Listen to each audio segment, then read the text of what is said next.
Looking to improve your squad on Ultimate Team? Visit IGGM.com for safe and reliable coins with the link in the description. Use my promo code NA to get 5% off. What's up, guys? I was hoping I'd never have to do a video like these. I was hoping this formation would get a nerf. I was hoping that, the meta didn't lean towards this formation for the rest of the game because this formation is quite literally broken.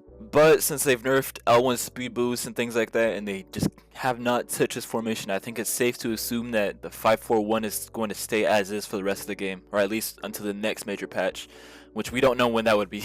And just to preface, I absolutely hate this formation. I hate everything it stands for. I hate its existence. There's nothing about this formation that I like. Matter of fact, when I was going through making these custom tactics and actually playing them in my weekend league, or sorry, not my weekend league, my rivals, this is the least fun I've had personally, because me personally, I love playing attacking football, and this just felt so ratty that I couldn't take pride in this. But it's a 5-4-1. It's arguably the best formation in the game at the moment right now, if not by a mile. You may have to change your playing style to accommodate this formation, because if you're used to just playing a lot with the ball, a lot of attacking football possession based, then you might have to adapt for sure, because I certainly did. And it's a really ratty formation to use, honestly. And we'll go over why it's so ratty later. But yeah, before we specify the custom tactics and the code and everything like that, just to verify you guys have the correct players, it's really important that you guys have pace across the defense. I personally don't, because I'm broke as fuck and this is an RTG. I couldn't really, invest into someone crazy, but try to prioritize getting good defense before good offense. You're going to need high pace across the back line. The more the better, because the one counter to this formation technically is if you're playing someone that has a really good, striker up front. Someone that's big and strong and fast like Thuram or Holland. Players like that are going to be an issue regardless of the formation, but that's really important. You're going to want one center mid that is just really good defensively. Again, I'm lazy personally. I use Dunn right here, who's only for the sake of chemistry, but I have to sub in Thuram right here in place of Dunn sometimes whenever I'm playing someone that's good at the game. And then you're going to need another CDM, or sorry, not a CDM, a regular center mid that's really good creatively. Lavelle right here is perfect for that. Really good inside the box. That's what you're going to need. You basically just want a cam right here that can play center mid, obviously. Your left wing and your right wing, make sure you have the fastest possible players, and then make sure that their foot corresponds with the side of the pitch they're on. So Pele right here and Rodman right here. Rodman's right-footed. Pele is left-footed, if I'm not mistaken. Let me make sure. Yeah, he's left-footed. The reason why I say that is because Trivela spam. If you can do Trivelas, you can green town them. They're really meta right now, especially on the counter. You're gonna have a lot of chances for those. Striker, pace. Really all there is to it is you're gonna need pace across the field, because you're gonna be transitioning a lot. A lot of your goals are gonna be from the counter attack. So, but yeah, just go straight into the tactics. As you can see, these are the tactics right here. And then we have build-up style balance with defensive approach high. And there's two things to mention right here. I know people are going to be like, why don't you just use counter? And there's a pretty good reason for that. Specifically because the difference between this 5-4-1 and maybe other meta 5-4-1s that you've probably seen elsewhere is that we technically have more personnel going up in attack. And what I mean by that is, with the two inside forwards and the advanced forward that you see up front, we also have a playmaker that gets involved, and that playmaker is going to be making a lot of contextual runs. And what I mean by contextual runs is that whenever there's a chance, they're going to make a run. So they're not going to force runs, they're not going to make too much movement. We just need them to make movement when there's a proper possibility for that.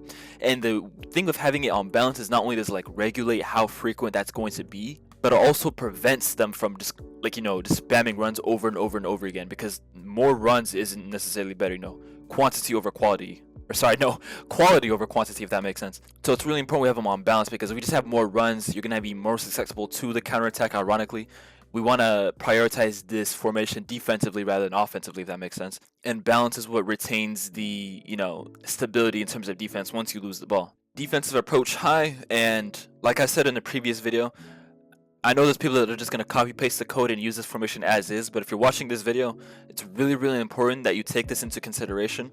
If you're playing someone that has a really good striker like Holland, or even Thuram, or someone that's big and strong and just forces the ball in between or in behind your defensive line, maybe your defense is too slow, in the middle of the game, I want you to change this down to 50, because 50 is basically what you want to do to counter people that are getting a lot of through balls.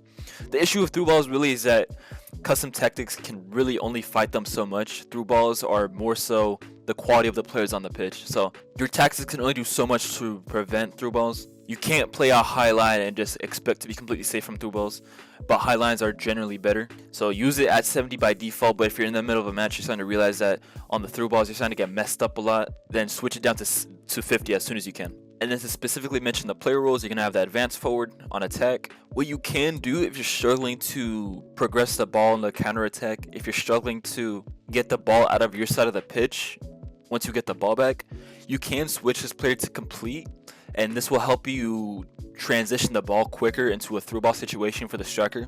The only con with this is the fact that they're going to make runs that are not going to enable them for shooting opportunities as often as, you know, having them on attack. And what I mean by that is they're going to make really wide runs in situations where, or into situations that will prevent them from getting, you know, one-on-one chances with goal.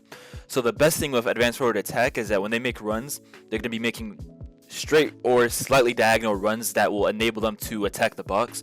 But with complete, they're going to make runs that are basically vertical down the pitch, and this will help you retain possession and progress the ball as quickly as possible, but you're going to be preventing this player from having one-on-one opportunities. So be contextual with this. Keep this in mind when you're playing in game. If you're struggling to get out of your own half sometimes, maybe your opposition is doing a really good job preventing the counterattacks, they're staying composed, you can put this on complete, because if you do put this on complete, you're going to have a playmaker and your two wingers that can take advantage of the space vacant in the middle. But we don't want to rely on that all the time, because that's a multi-step, you know, situation compared to just having a one-on-one opportunity in front of goal. So on default, we're gonna have them on attack. There are two wingers right here, inside forward attack. Now I do like to experiment with having one of them on balance, and the main reason why I do like having one on balance sometimes is the fact that, like I said previously, if you love running Trivelas, balance is perfect. They'll position themselves in a really good position for you to just do one ball roll, Trivela, green time, boom, it's green. It's just the only issue with that is in the counterattack, this player is going to be less likely to make a penetrative run. They're still going to make runs in the counterattack, but again, it's all about controlling the amount and making sure that we're giving them the right amount of runs, and also make sure that these runs are occurring at the right time. We don't want them to just make runs over and over again, because you're going to run out of players to pass to. But in a formation that is, you know, supposed to generate most of your goals from direct counterattacks after good defense, for the most part, you're going to succeed more with having them on attack. But if you're struggling to have build-up, or, you know, you're playing against someone that is allowing themselves to lose the ball, like willingly, like they're not having a, they're not stressing over losing the ball, then you might want to put this on balance, especially if you can run Trivelas on this. I didn't mention this earlier, but it's really important to keep in mind that one of the best things about this formation, one of the reasons why it's so good, is the head loss that it causes your opponent. When they see 5 defenders, they just get frustrated and they can't penetrate. They start doing things. They start getting sloppy. When you can get into your opponent's head, your attack is going to be way more quicker, because when you get the ball back, they're going to get frustrated. They're going to start dragging the defenders out of position. That's why it's really important that we have players like these making runs. And then center mid holding. I know I mentioned this player is going to act like a CDM, but for the most part, this player is going to be really involved in the attack. We just have them on holding to make sure that they're not making runs in behind, because we do not need them to make runs in behind. We just need them to set up the final pass or the pre-assist if that makes sense. As the description says, this player is going to be focused on shielding their defense or screening their defense. But once you get the ball, this player is going to almost be like a playmaker, and they're going to be prepared to, you know, send that final ball or send the pass that's going to enable that final ball, if that makes sense. And then your playmaker and attack, I already specified this player earlier, but this player is going to, they're going to be for the most part next to your center mid. They're going to be next to that holding player, but you're going to notice that sometimes when the situation enables it, they're going to make a perfect run in behind when there's proper space. So this player is going to be basically everywhere in the final third. And matter of fact, you can even enable putting this player on roaming if you felt like it. If you've practiced with roaming before, roaming is actually really fun to use, because it basically maximizes how much space that they're allowed to play around in. But we use attack because we don't really need that. And you're going to score a handful of goals with this player. Not too many goals, but like a decent amount of goals from this player just making a run in behind, because like I said earlier, the whole objective of this formation is to catch your opponent on the counter, make them do something they shouldn't be doing because they're getting frustrated. And then players like this are going to reserve themselves until there's a perfect opportunity for them to make a perfect run. Like I said, when it comes to runs, quality over quantity. and then your left back being on wingback. And there's only one reason why we have this player on wingback and not attacking wingback as well. But the reason being, with the fact that there's a playmaker in attack or on attack, we quite frankly do not need much assistance on this wing right here. I had this player on attacking wingback just to see if we could benefit from having, you know, both the flanks getting bombed with wingbacks. But there's no benefit having this player holding the touchline, if that makes sense. Wingbacks are still going to get higher up the pitch, but we don't need them to just almost go into crossing or cutback positions. Unless you decide to give the player this ball or give the ball to this player, I can't even talk right now, and then attack manually or, you know, trigger a run, you can absolutely do that. But for the most part, we just want this player to stay back, not too far back, but stay back to a point where they can still assist in defense and still assist in offense, if that makes sense. So they're going to be with the midfield, if anything. And before I forget, here is what the formation looks like with the ball, if this makes more sense, obviously. And then your right back, obviously, attacking wing back. And this is a player that is going to be bombing up the flanks.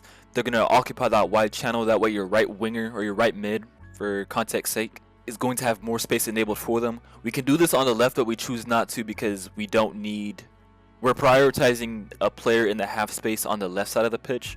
So the left side is going to be more based for centralized attack, while the right side is going to be for stretching out your opponent's defense. If you get a player right here that has whipped cross or is really high pace, that way they're really reliable in cutback scenarios, because you can score a lot of cutbacks with this formation, especially on the counter, then do so. And then all three of your CDMs, or sorry, center backs, are going to be on defender, defend.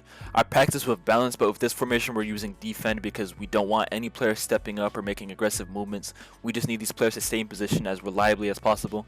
And defender, defend is perfect for that. And sweeper, keeper, just like I used to say this in every single video last year, I don't see a point in sweeper, keeper or not. I would suggest you guys probably just use the plus or plus plus or whatever your player has. Even though I've said in previous videos, I do not think a plus or a plus plus has a noticeable difference or even has a single difference to begin with. As far as I know, I am pretty confident. I can't say this as a fact, but in my personal belief, I firmly believe EA have given us plus and plus plus for the sole purpose of making you think that the player is any better. That way that in future promos they have another variable for them to milk, if that makes sense. So think of basically adding playstyles from last year when they added playstyles. That was more or less an excuse for them to release more promos, because then they could, you know, tier out the upgrades within your cards. So you could go from having a card that has 7 playstyles to 8 playstyles and 2 playstyle pluses and things like that. It just allows them to milk the power curve even more.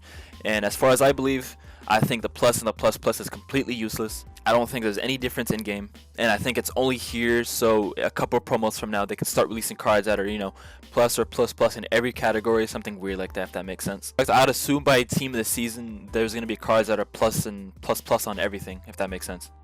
But yeah, that's enough yapping when it comes to the role plus system. That's just my opinion personally. I did mention earlier that you're probably going to have to alter the way you play, and the reason why I say that is personally I'm a player that hates defending, and when I say that, the way I defend is more so for getting the ball back as quickly as possible, because I hate defending and I love attacking.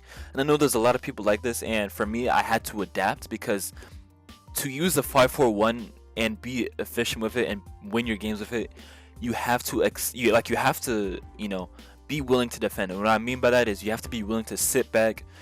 Instead of prioritizing winning the ball back as quickly as possible, you have to prioritize making sure your opponent doesn't do anything with the ball. Personally, there was situations where I literally let my opponent concede because they're taking too long, or I just want to outscore them, if that makes sense. And the thing is with this formation, this is not the type of formation where you can just score 5-6 goals a game like you usually do. However, this is a type of formation where you can concede 0 goals a game consistently. And to make up for that, you're probably only score like 2-3 goals a game at best, maybe even more if your opponent's tilted or they're suffering head loss. But the reason why I'm saying this is the fact that you're going to have to adapt. When you're defending, you need to focus on making sure your opponent, instead of, you know, prioritizing winning the ball back as quickly as possible, prioritize making sure your opponent doesn't do anything with the ball. So that means closing down your opponent's strikers and things like that, maintaining that defensive line. So prioritizing absolutely not touching a center back or a left back or a right back. Just use your defense, or use your midfield to basically predict where the ball is going to go next, instead of trying to win that ball back as quick as possible. And I would suggest using the playmaker for this, because that's the player that's going to have the weaker defensive AI. So use that player to, instead of just chasing the ball and chasing the player that has the ball, chase down where you think the ball is going to go next. This will allow you to intercept the ball and get really good counterattacks. And then once you get into the counterattack situation, you're all green from there, because that's when it gets easy. You just need to be efficient, but for the most part, you're going to be in situations where you outnumber your opponent or you're on equal numbers with them. But yeah, like I said earlier, I really wish I didn't have to release these custom tactics. People are going to get mad at me for this, and I completely understand. I can't blame anyone that would be. I would have done this earlier, but I was assuming the 5-4-1 or all the 5-backs for what it's worth would have gotten patched or nerfed, or the AI would have been nerfed a little bit. But EA clearly want us to play 5 at the back. This is clearly deliberate. They've allowed it at the pro scene. They want us to play the 5-back. So I feel like at this stage, if you're choosing not to play the 5-back, that's completely respectable.